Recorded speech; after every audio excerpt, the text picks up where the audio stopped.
The compact SUV segment, which features combatants like the Nissan Rogue, Honda CR-V, Mazda CX-5, Chevrolet Equinox and Toyota RAV4, is the hottest-selling vehicle category in the country right now.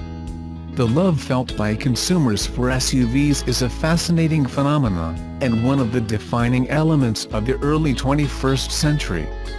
For their part, the manufacturers have responded to demand by flooding this market with new products. The past few years have seen the emergence of the subcompact SUV segment, and unsurprisingly the models available in this rapidly growing market have been multiplying like rabbits. This year alone, Toyota has introduced the CHR, Ford has presented the EcoSport and Nissan has launched the Qashqai. Hyundai and Kia are preparing to introduce their entries, and the existing Mazda CX-3, Hyundai HR-V and others continue to rack up impressive sales. In fact, the subcompact SUV market is currently the fastest-growing segment in Canada, which portends good things for a model like the Qashqai Mini Rogue. The Nissan Qashqai has actually been available in Europe for a good decade. 3 million units have already sold around the world, 2.5 million of them on the old continent. This is a car that has proved its mettle already. Now, Nissan takes a calculated risk by bringing it across the Atlantic. In essence, the Qashqai is a Rogue that has been put in a dryer to shrink it. The visual signature is very similar in front, thanks to the V-shaped grille and the quasi-identical design lines. Squint and you may even confuse the two. A deeper look, however, reveals some differences. For instance, the Qashqai is shorter in both height, by 98 mm, and length, by 250 mm. Unavoidably, this means less space inside, and this is particularly noticeable in the rear seats and in the trunk when the rear bench remains upright. Folding down those 60/40 seats, however, does free up cargo space to a very acceptable 1,500 liters. These space constraints, however, are all that really differentiate the Qashqai from its larger sibling. For the rest, its owners benefit from all that the Rogue has to offer. Versions and price. Like the Rogue, the Qashqai is offered in three main versions, the S, SV and SL, which can be had with a total of 7 equipment levels. The base model is available with 3 of those packages. Its pricing starts at a very attractive $19,998, and it comes with front-wheel drive and a 6-speed manual transmission. To hold the price down below that psychologically important $20,000 barrier, however, Nissan did have to make some difficult choices. So while heated front seats are included, cruise control is not. This is, in my view, simply unacceptable. We're not talking about a Micra here, after all. This front-wheel drive base model Qashqai also comes with an optional CVT transmission. Buyers can also choose 4-wheel drive as an option. The first brings the price up to $21,998, the second to $24,198. Step up to the SV version, and the features included step right up along with you, and in fact Nissan expects this is the model most consumers will gravitate towards. Given that it comes with standard smart key, power sunroof and dual-zone AC, it's easy to see why. The price for the front-wheel drive iteration is $24,598. While getting the all-wheel drive powertrain will set you back another $2,200. For those who want even more, the Nissan Qashqai SV at $29,498 comes with a host of features and functions, for instance roof rails, 19-inch wheels and a 360-degree camera. A Platinum package that gives you a slew of additional safety systems is available, and will bring the total cost up to $32,198. For this trim, only the all-wheel drive is offered. an honest SUV. Honest is probably the most accurate way to describe the driving experience provided by the Qashqai. If driving pleasure is a priority for you, the Mazda CX-3 will be more your cup of tea, though it offers less space, it should be noted. Otherwise, you'll be satisfied with what the Qashqai can do, and do quite well. For example, the ride smoothness it offers is frankly excellent. That said, the generous travel of the suspension does cause some roll and bouncing on uneven road surfaces. As for the steering, it is not particularly responsive. The CVT box, meanwhile, makes for a noisy engine when accelerating hard. You'll get a much more dynamic driving experience out of the manual transmission, which helps you get the most bang possible from the 2.0L, 4-cylinder, 141 horsepower engine under the hood. On the other hand, the stroke of the gear shifter is significant and sometimes lacks in precision. It's also worth noting that with the manual transmission the engine revs higher at cruising speed, making the vehicle less fuel efficient. I would still choose this gearbox, despite that, and actually it's a shame that the manual box is not offered in the rest of the lineup. The reality is that today's consumers don't really want it, and it has become little more than a marketing tool for manufacturers to offer a lower starting price to attract buyers.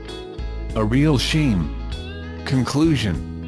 At the time of writing this review, the 2017 Nissan Qashqai is making its first appearance at dealerships.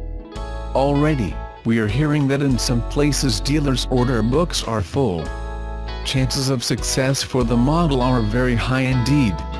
The price is right, the interest is there, and, to top it all off, the Qashqai looks pretty darn good. While it doesn't deliver a particularly exalting driving experience, its performance on the road won't leave you disappointed.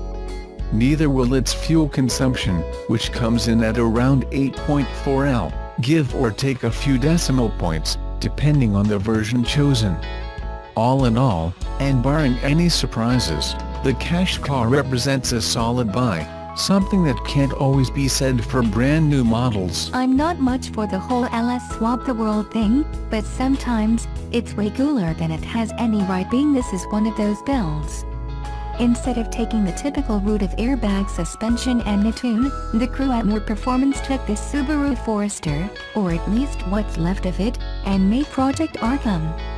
With a supercharged LSX motor in the front sending mountains of power to the rear, it's a one-off that's sure to set itself apart from the cliché builds of today. Painted in Joker guise, this thing growls more maniacally than the Batman villain laughs.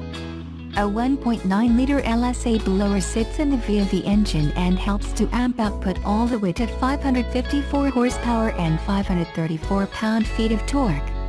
It sends that power through a built-in 4L80E 4-speed auto and finally ends up at the back wheels with the help of an upgraded Subaru rear end.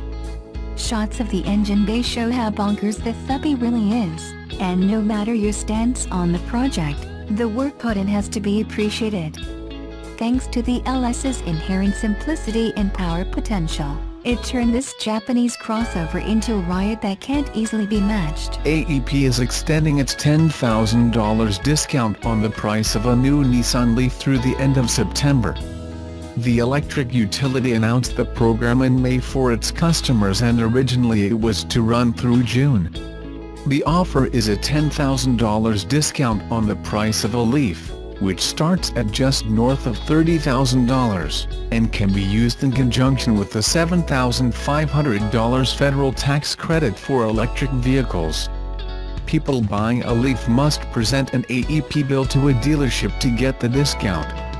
Leaf models are fully electric and not big sellers for Nissan, so stock of dealerships might be limited. What is it? Fiat's Retro City car is both a tribute to the original Cinquecento, which turns 60 in 2017, and a modern icon for the Italian brand. Its classic style has proven successful and spawned the larger 500X SUV and 500L small car in overseas markets, forming the cornerstone for the brand. Despite its diminutive size, It's positioned at the higher end of the city car market, in terms of price, and competes as a stylish alternative to the better value mainstream minis like the Mazda 2, Kia Rio and Toyota Yaris. There is also a range of high-performance up-earth models based on the 500, but we'll focus on the regular models for this review. How many models can I choose from? Fiat offers the 500 in two different body styles, the regular model and the 500c, the most affordable convertible on the market today. Both the 500 and 500c have matching lineups with pop-in lounge models powered by either 1.2-liter or 1.4-liter four-cylinder petrol engine. Neither are very powerful, producing 51 kilowatts per 102 Nm and 74 kilowatts per 131 Nm respectively. It comes standard with a 6-speed manual transmission, but you can option a 5-speed robotized manual for an additional $1,500. Any options that I need to know about? There are lots of personalization options you need to know about. Style is key with the 500, so Fiat offers a range of alloy wheels, stickers, side badges, seats and even key covers to make your 500 your own. Is it expensive to own? It is more expensive than your average city car. Although it is covered by Fiat Chrysler Australia's Motor Capped Price Servicing Program, the costs are higher than average for the city car class. Over the first 3 years you'll pay $1,141.48 for your first 3 visits to the dealership. Any issues I need to know about? Fiat may not have a great reputation for reliability, but the latest 500 seems to have turned a corner for the brand. We aren't aware of any major, long-term problems with the little car. Which is the most economical model? Not surprisingly, the smaller, less powerful engine is better on fuel, sipping just 4.8 liters per 100 kilometers. That compares to 6.1 L/100 kilometers for the 1.4-liter engine, which is surprisingly high for such a compact city car. So if keeping your fuel bills down is top priority, pick the POP. Which is the safest model? This is where the 500 is starting to show its age. The car has been on sale since 2009 without major mechanical changes, with none of the latest active safety equipment available. So that means no autonomous emergency braking, no forward collision warning, no blind spot monitoring and no rear cross traffic alert, even as an option. You can't even get cruise control. Instead, safety is limited to full airbag protection for all passengers plus the usual stability control and anti-lock brakes. Both the pop-in lounge models are as safe as each other, but there are better equipped small car alternatives when it comes to safety. Which is the best model to drive? While the engines may be modest in terms of performance, the small size of the 500 means they feel zippy enough on the road. The 1.2-liter does, however, need to be revved to get the best out of it because it feels a touch lazy at low revs. The 1.4-liter has better low-end pulling power, so it feels a touch stronger, but both engines are happy and willing to be revved hard and reward that with peak performance. To get the best out of both engines, we'd recommend sticking with the standard 6-speed manual. While manual transmissions may not be favored in Australia, it is the preferred option in the 500 because not only is it a nice gearbox, with a smooth action, the automatic option is no good. The 5-speed robotized manual may offer a 2-pedal setup that looks like a traditional auto, but it's, as the name explains, a manual gearbox that changes gears via computer control. So it generally offers jerky shifts and requires a unique driving style. In effect, you have to drive it like a 2-pedal manual, as you have to preempt the shifts and lift off the throttle to smooth out each change. As for how it drives, again there's not much to choose between the pop and lounge.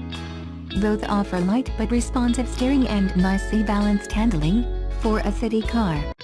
It's not class-leading by any stretch, but it rides well for such a compact car. Should I buy one now? Obviously, end of financial year sales are over now, but Fiat is currently offering drive-away deals on the 500/500c.